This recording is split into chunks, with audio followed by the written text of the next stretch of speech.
Happy World Health Day.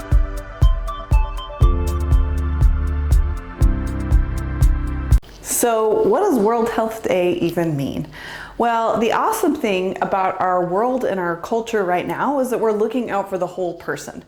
And so when it comes to mental health, you probably know by now that I love to talk about it and I love to give tips. And the one tip that comes to my mind is from an article that I read many, many years ago after my mom passed away. And it was about grief. And one of the beautiful things that it did is give an analogy about grief that compared it to a shipwreck. And this man was writing in response to an editorial in the newspaper. And he talked about how at first, you can't find your way, the waves are 100 feet tall, all you can do is try to cling to a little bit of the wreckage.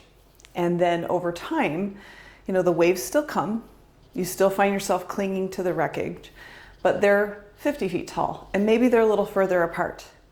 And that the more time that goes by, the more you're able to see hope when it comes through grief. Because you may get knocked off your feet for a second, but you now have knowledge, you have evidence that it gets easier, that the waves are smaller, they're further apart, and that you know that there's something on the other side. And so for anyone that's dealing with grief, and grief doesn't have to mean someone died. Grief can just be grieving what we hoped our life would be and grieving what we want and are not receiving. I just want to give you a little bit of hope that there is another side, that there are moments of happiness. So don't forget that those come, that the sunshine does come, that morning does come. Springtime always comes after winter. Life is in cycles. And so hang on to that hope. It may seem impossible, but it's not. There's always hope.